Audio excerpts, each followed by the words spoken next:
银河系或者说这个宇宙肯定不是只有一个地球啊，不会只有地球上才有生命，而且有很多灵魂它并不是显现在我们这个物质界的呀。啊，就包括有的人说现在人口不是增长的特别快嘛，他说就没有那么多灵魂嘛，可能就是那些灭绝的那些动物啊，他们的灵魂转生成人。因为现在不是人对那个肉的需求量特别大嘛，每年宰杀的这些牲畜特别特别多。对呀，对，一年都要吃20亿只鸡。中国人一年要吃70亿只鸡，哇，70亿啊！相当于13亿人或者14亿人，每个人都要吃5只，一年啊，挺夸张的。对，而且它现在那种工业化的养殖嘛，通常那个鸡一出生没多久，那就可以长大发育成熟。我觉得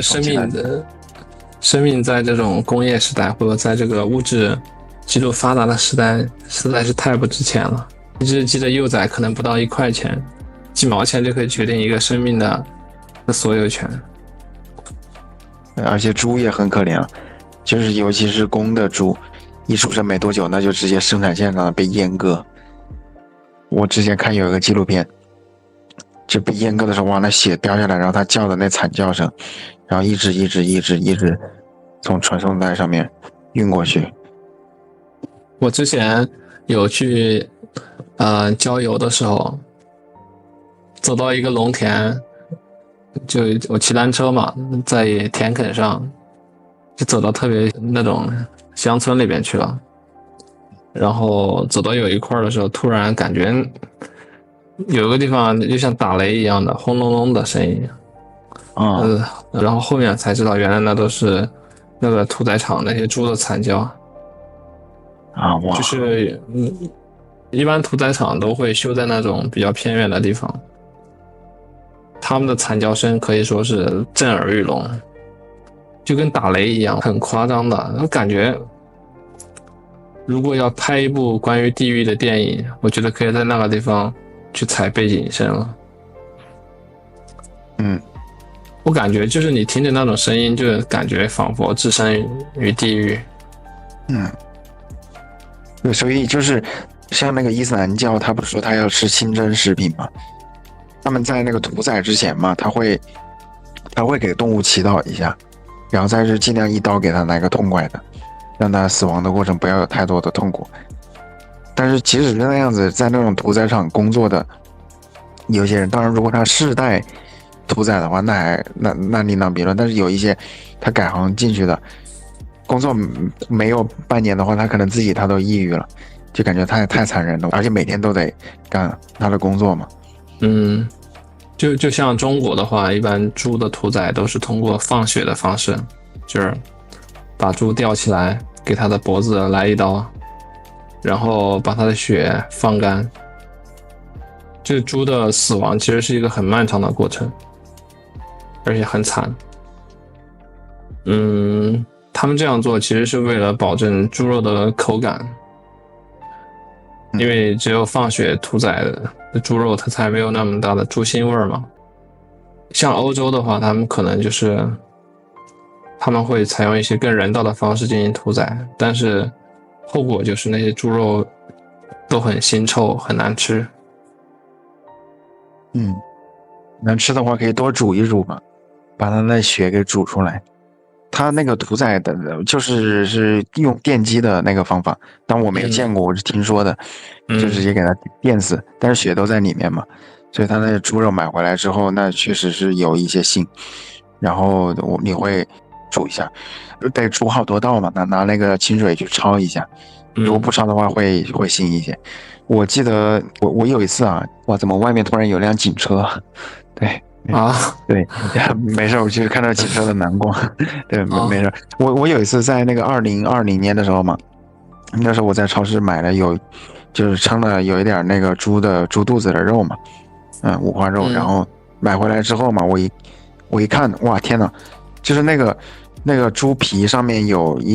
就是有一块还是2块猪的乳头，那个乳头，然后我就在想，那只猪它有可能是一个伟大的母亲，但是现在的话就是也死无全尸，然后我就觉得那个就是反正有点伤感吧。但是后来我还是决定就把那块肉给做好了，然后给吃掉去，相当于是继承了它的一部分能量，然后再拿这个能量去做有意义的事情。就是这个自然界它设计出来生物相识，就真的很残忍，就是需要通过去给其他的生物制造痛苦，我们才能活下去。我只能说是，我觉得只能说是尽可能的，就是不要去浪费粮食，不要去有太多那种奢侈的欲望和享受吧。就是很多时候就是因为人追求这些更好的口腹之欲嘛，造成了更多的那种其他生物的灾难嘛。其实口腹之欲满足起来很简单，人不需要吃太多的肉，也不需要杀害太多的动物。我觉得其实要满足一个健康的机体运转，它吃不了太多的东西。主要现在很多人他不只是在满足他的口腹之欲，他是在满足更高级的一些心理欲望。比如说什么欲望？就比如说他吃东西，他不是为了让他的机体运转，他是为了让他的心理得到满足。就比如说暴饮暴食嘛，或者说吃一些非常精致的一些食物嘛。其实很多精致的食物它其实需要花费更多的这种生命的代价嘛。对对，你看像古代他那个熊掌为什么说只有富人能够吃得起，就是因为就是野外猎捕下来的那个熊嘛，它其实有很多有毒的物质，然后那个就是为了把那个有毒的那熊掌里面有的那些有毒的血液呀，那脏东西给它煮出去，那可能需要文火去炖很久，然后呢文火的话那就需要木材嘛，所以就是那只有富人的话，你可能要砍一棵树，你然后才给它文火熬好几天，那就只有富人能够付得起这个代价，然后满足他那个野味的欲望。对，所以包括圣经里面他也说不要浪费动物的生命，但是吃肉他没有点纯素食，但是也是说了我们就是那个就不要滥杀无辜吧。就我觉得肉在有的情况下是必须要吃的，就比如说你身体特别虚弱的时候，那就是得要吃肉你才能恢复。比如说有很多那种小孩或者说孕妇，她就是得要吃那些大补的东西，她的身体才能够恢复健康。肉其实在很多时候也是一种必需品吧，我觉得就是纯素食的话很难去维持一个人一直健康下去。就是人总会遇到那种，比如说身体特别虚弱呀，或者说是生病的时候，我觉得适当的吃一些肉其实也没办法，就是我们生就就是杂食动物，或者说生就就是这样的。那你觉得吃海鲜怎么样？因为佛学里面有一种说法，就如果你吃牛肉，那可能是说跟好几个人一起才只杀了一头牛，那是几个人的共业。但是海鲜的话，那可能一盘子你就吃了就是好几十只小龙虾，或者是说那个什么，就是说他说这个业力要更重一些。那你对这个是怎么看待的？我觉得这个跟吃牛肉跟吃猪肉应该差别不大吧？你就想，有的地方它就是渔民呢，它就是以捕鱼为生的。或者说它就是那种岛上海上，它只能获取到这些海味啊。但有的地方它就是比较适合养牛啊、养羊，它就只吃牛羊肉，除非说你比如说那种吃鱼子啊，非要吃那些小鱼小虾呀，可能造的也要多一些吧，我觉得。就一般仁慈的人就是会，就像钓鱼一样嘛，钓到小鱼小虾，一般都会给放掉，或者钓到那些带籽的都会给放掉，因为大家都觉得业力太重了嘛，或者说从生物的角度讲，它很破坏生态嘛，也是不利于这个生态的嘛。对，我看了，就之前印度教有位宗师，他的那个说法，他是提倡尽量是素食，当然那只是他的观点。他说那至少如果你确实要吃肉的话，至少吃那种就是比较低等的那个灵性的动物，比如说像鸡肉，而不要吃牛肉。对，因为可能一头牛你要长大的话，那可能它那个就是那么多年下来嘛，它那个灵性可能比人也低不了多少。但是鸡肉的话，那鸡从孵化到长大的话，可能几个月就长起来了，那个灵性也要低一些。我现在就觉得，这世界就是非常混乱的一锅粥，就是你不吃肉，但这个世界上仍然有很多人会暴饮暴食，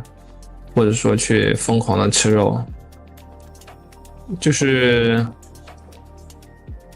包括很多的食物浪费，就是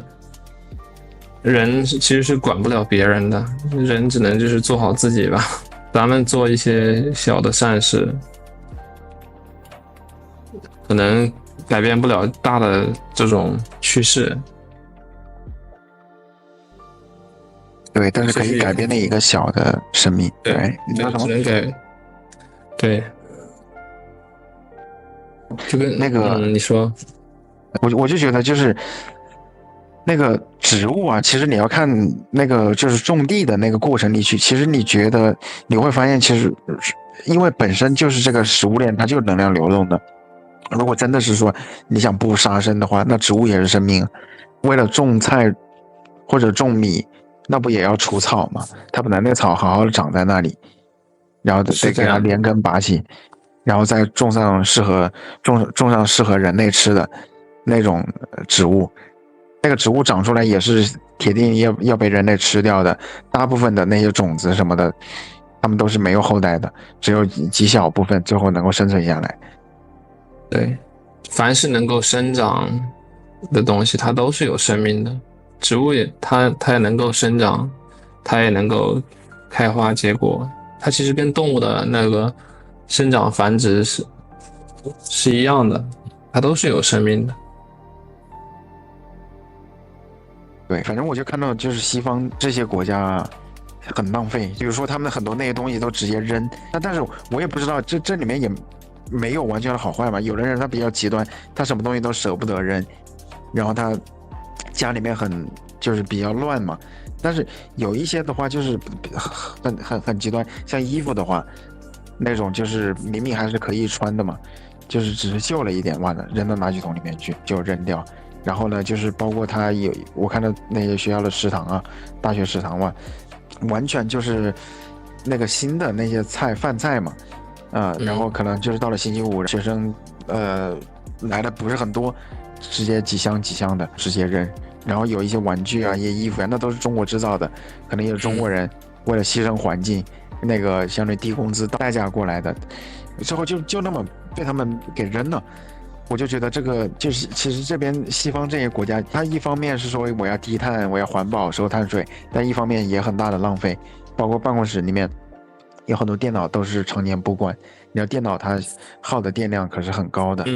好，然后暖气的话开到5月1号，到就是从10月1号开始开暖气，一直开到第2年5月1号。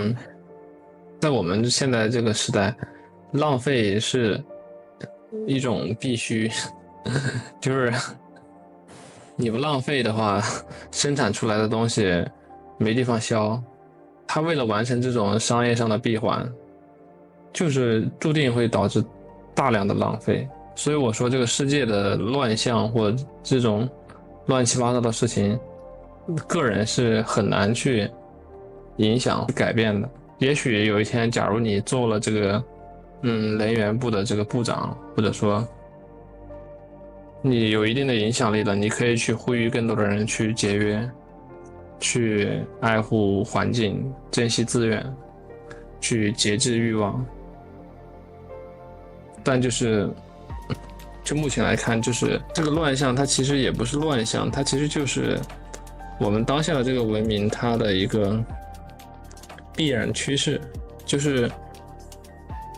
这种高效率的工业生产模式，它就是要求需要大量的消费，而人的消费它其实是有限的，就像人穿衣服一样嘛，它其实穿不了几米布嘛。对，但是为了就是实现这个商业的继续增长嘛，它就要求人们去购置更多的衣服，然后去穿一次性的衣服，穿了扔，扔了穿，然后再买。在其他领域也是一样的，就是并不是人们想要就是去做这样的事情，而是当下的这种生产秩序，然后它就必定有这样的消费文化。就是这种消费文化，归根结底是因为人类的这种当下的这种秩序、统治秩序造成的。当下的统治秩序就是建立在一个金钱和物质，就是建立在物质金钱的这种牢笼下建立起来的。这种，而且，反正就是对，他锁住了这些人嘛，然后同时也培养了这些非常具有毁灭倾向的文化。比如什么文化？浪费文化呀，过度的奢侈。所以说，就是为什么很多人都那么苦那么累，有一个原因就是因为那个，就是它这个商业化体系，它就不断的要生产多的东西，那样子的话会有更多的利润。好，那最后干活的那个人呢，他就不断的操劳嘛。然后再就是因为广告的那个宣传嘛，他也说我们一定要就是跟其他的攀比，有了这个东西，那代表你是什么地位。好，那他有那个社会属性的那么一个攀比的欲望嘛，也会导致相当于更加的那个操劳吧。同时牺牲的也很多也是环境嘛，那些矿产，如果说石油和那个天然气的话，有可能是可再生的哦，但是呢，矿的话它是无法再生的嘛，你生产成东西之后，那除非是把那垃圾重新重新那个资源回收，不然的话，那挖完了就没了。对，就是这些代价是非常惨重的。就像你刚才讲的那个寓言故事嘛，胡萝卜大棒嘛。问题就是人们被这些胡萝卜和大棒给唬住了嘛。就像一个商业模式一样，它要能挣到钱，它的核心就是它能够唬住这些消费者，唬住这些投资人，唬住这些政府单位嘛。你当时问我为什么没有接着申请他走那个政府那条路嘛，这是其中一方面的原因嘛，因为我知道真相之后，我才去申请那个钱，我动力少了很多。但另外一方面也是相当于没有走他的服从性测试嘛，所以然后另外一种那个模式的话，我就是做一个相当于做一个自己喜欢的，然后同时又是让市场说话的那么一个项目出来，然后我就专门去对。我觉得去争取这些钱或者资源其实没什么问题，因为这个世界上的钱和资源，你如果不去争取，它就会被那些其他人争取到，而其他人呢，他往往他没有钱有势的人，他们往往是那种非常势利、非常奢侈、非常浪费的人，或者说他们有很多坏的习气，或者说他们就不是那种能够给这个社会带来价值的人，他们只是在吸取这个社会上的财富，然后为他们自己所用。就是钱和资源，它其实是中性的东西，争取这些东西是没错的，只是说你需要把这些资源和钱用尽你的智慧和能力去把它发挥到极致，去改善这个世界，而不是让这个世界变得更加的混乱，更加的痛苦，更加的不可持续吧，更加的走向毁灭。你说那个去改善世界嘛，我想跟你讨论一个，最后讨论一个问题，小小的问题。你看，比如我现在做的 AI 的这个那个聊天机器人嘛，那个项目，那它就是它一方面确实是说你可以那个节省时间嘛，增加那个工作量，但另外一方面它不是取代了那个有一些人的工作嘛？ AI 的话，它把一些人的工作给取代了，就跟科技一样嘛。其实科技越发展，就是越来越多的工作就被这些机械化呀，还有这些 AI 人工智能给取代了嘛。它本来应该是个好事儿，就是如果这些技术带来的这些好处，它能够为这些众生所享用的话，它肯定是一件好事儿。就比如说，我们有核能，可以生产出清洁能源，我们这些清洁能源可以用来减少这些自然资源的消耗。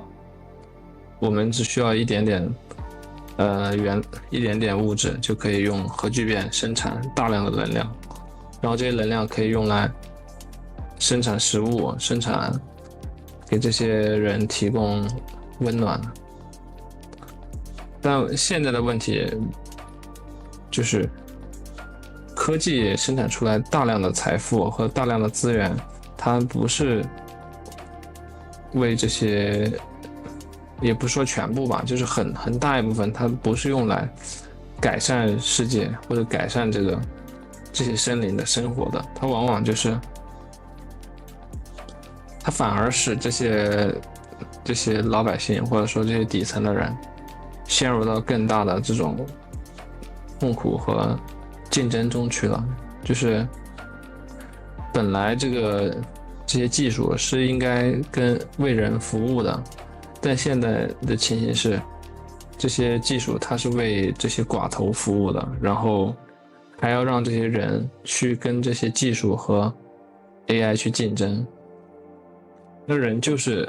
肯定就是越来越痛苦，越来越焦虑，然后陷入到生存的恐慌之中了呀。就是我们是应该去尽可能的去争取更多的这个资源，去开发更好的技术，但是重点是我们要让这些资源还有让这些技术它能够改善人们的生活，不说每一个人吧，至少改善我们身边人的生活。你开了一家企业，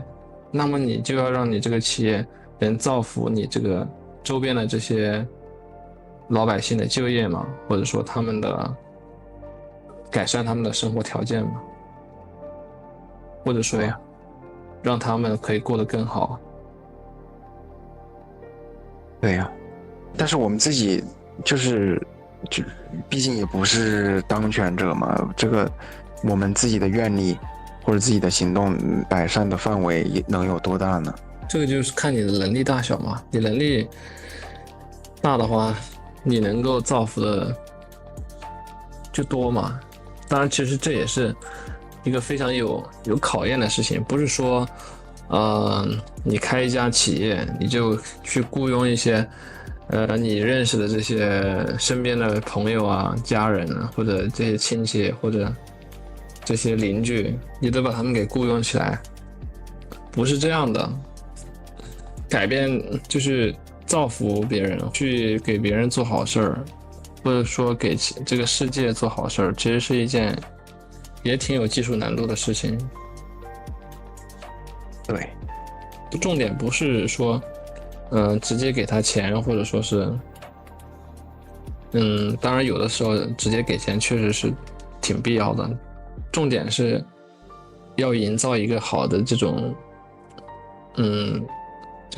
氛围，你懂吧？就是要让这些人感到这种精神和物质上都能感到满足，就是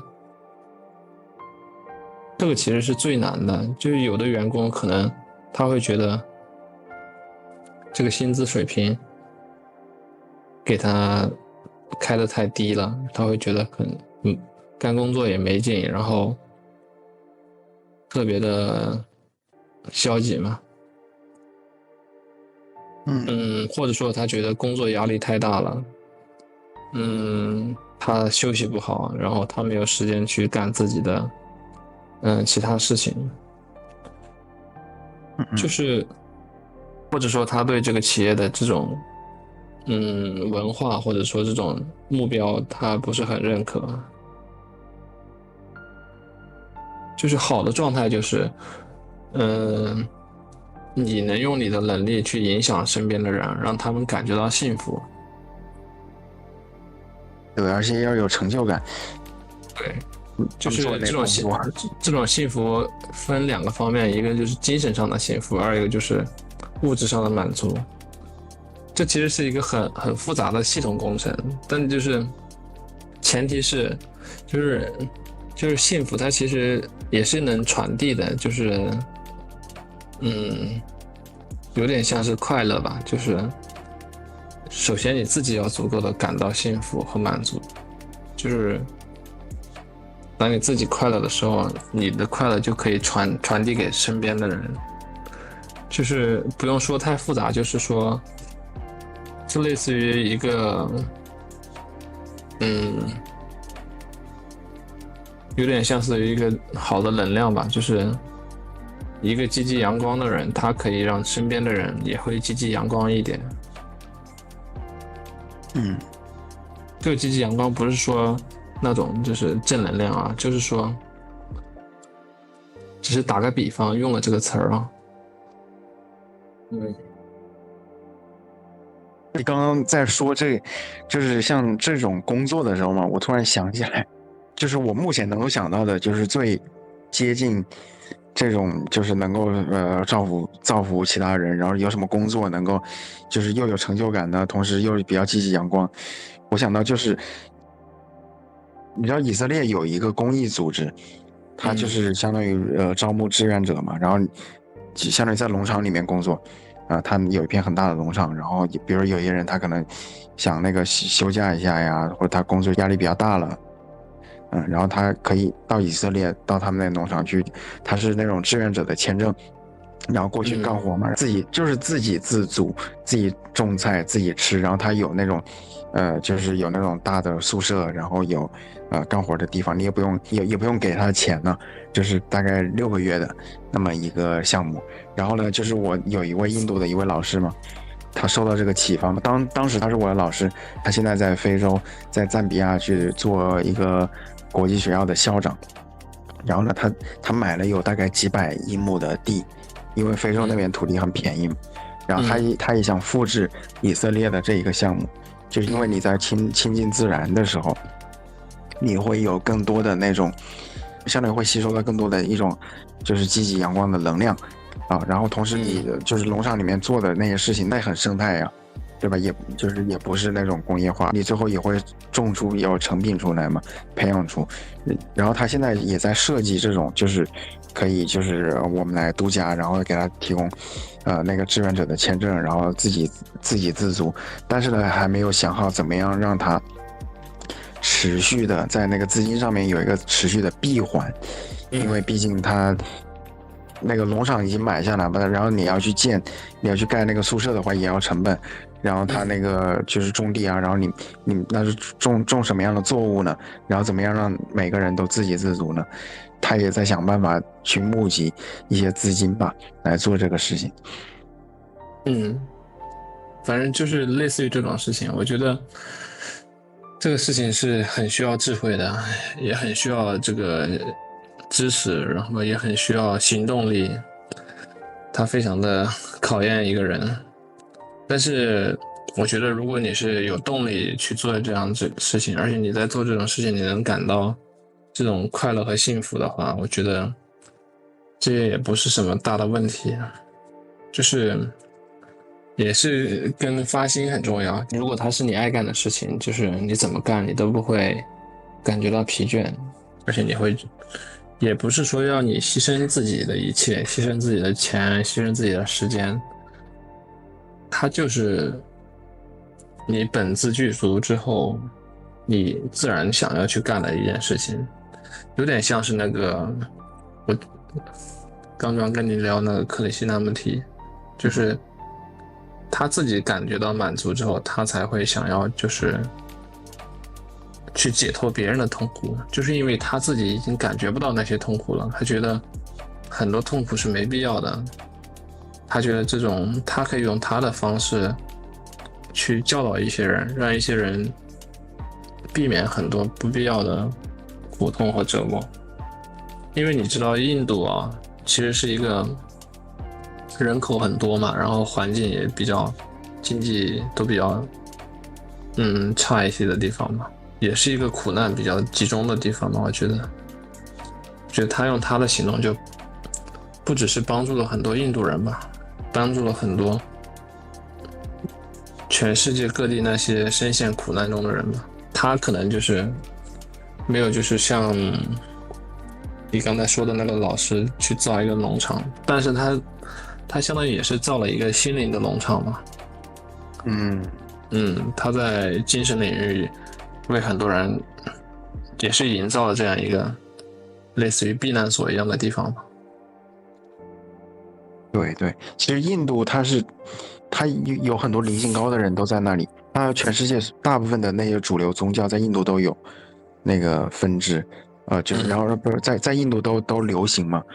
然后包括印度人他们也很多他都问我，哎，道教是怎么回事？佛教是怎么回事？第二的话呢，就是我觉得你可能有一点点那个对于印度的一种刻板的印象，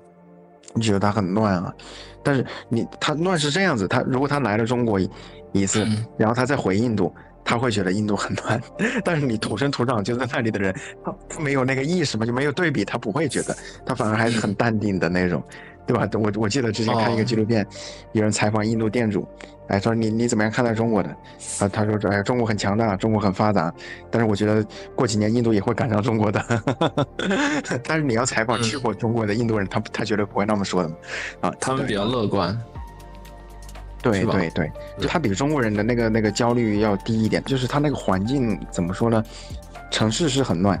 尤其那种大城市啊，那真的是污水，城市中间的河上面全部都是垃圾，飘的那个塑料啊袋啊，然后而且水都很臭啊，而且还有很多野猪在那垃圾里面拱，就吃垃圾长大那种黑色的那种猪，对，所以他们一提到猪肉就觉得猪是很脏的东西。他们认为就是所谓的猪，就是像你前面说的，你说那个人对单词的理解嘛，会有那种限定嘛？我们说的猪跟他们说的猪，都不是同一个品种，对吧？就比如说美国这个单词，那可能你1000个人里面对于美国有1000种，对吧？那个印度但它很多那种国家森林公园啊，然后公园里面它什么猴子呀、斑马大象没有，但斑马没有，大象有，然后还有那个犀牛啊。还有老虎啊，有老虎出没的那一段路，它会给它封起来，因为它老虎毕竟还是攻击人的嘛。它自然环境也挺好的，比如我之前在它南部的那山区嘛，它那北部的那喜马拉雅雪山，它保存就是它自然风光也挺好的，而且它那个人的话就是，怎么说呢？就是我觉得还是不同的人还是挺不一样的，有那种就是，比如子女很多啊，然后出去打工的，就那种家庭我见过，就充满了焦虑嘛，然后也会使一些小的一些花招、一些手段，但是就是那种很真诚的，然后就是很比较随性的、灵性高的也有，也有挺多。整体来说的话，就是我会觉得他那个就是就焦虑而言，我觉得我代表不了中国人，对，至少没有我个人那么焦虑。我觉得我当时去印度算是他们当中最焦虑的一个。然后后来遇到有一个印度一个朋友嘛，我才刚认识他2天，他说我是他最好的朋友，他说你要相信我有超能力，我解决你所有的痛苦和烦恼，有任何事情你来找我就行了。虽然后来有时候找他联系不上跑了，但是他那么跟我说的话，确实也很解压的。然后后来比较焦虑的就是你要去那个签证嘛，1年要换1次，然后每次换的时候就是各种各样的乱七八糟的。很折磨人的一些材料嘛，很完全没有意义的。后来当时我也不知道怎么弄，然后最后学校他看我新来嘛，然后就派了有一位老师，就是一起我们就打印度的那种奥拓车，那种3蹦子，然后一起到移民局去弄嘛。然后在路上他不断的跟我说，哎，你要相信，这印度是一个很神奇的国家，在印度一切皆有可能。你要相信，你来了印度，你就是我们的印度人了。你要相信奇迹的力量，所有的烦恼都会解决的，就不断的那么给我洗脑。后来就是反正我当时超级幸运。我在印度那几年疫情还没来嘛，但是现在的话，就是中国的学生再想去印度的话，那都基本上都办不了签证的。全印度只有不到8个中国的留学生能够顺利办下来签证，因为前几年就是跟印度边境上闹矛盾的嘛，或者说像双方互相就是打死了有几个中国士兵，几个印度士兵。就是在那之后，就是基本上所有中国人，除非是跟印度人结婚的中国人，别的在很难弄到那个签证，而且它是无差别，哪怕是有1个亿现金流的中国老板嘛，在印度那边有公司，他也办不到签证，然后普通的那种穷小子、穷学生也办不到签证，那这一点还算是秉承了印度佛法的众生平等啊。对，我怕现在那个时间也不早了，你那个对，早点休息吧。好的，以后再聊吧。留在青山在，不怕没柴烧，就是身体要好。对，好，拜拜啊，拜拜。好，非常感谢啊，我们会在下周更新，请订阅支持一下吧。我们会在螺旋上升的水晶上继续我们意识的进化，我们正在获得内心的勇气，将自己交给了灵魂，迈向了完全未知的领域。我是谁？我来到这个世界上究竟要做什么？进化的新阶段已经开始，意识到无限的爱会让我们开启一场前所未有的灵魂旅程。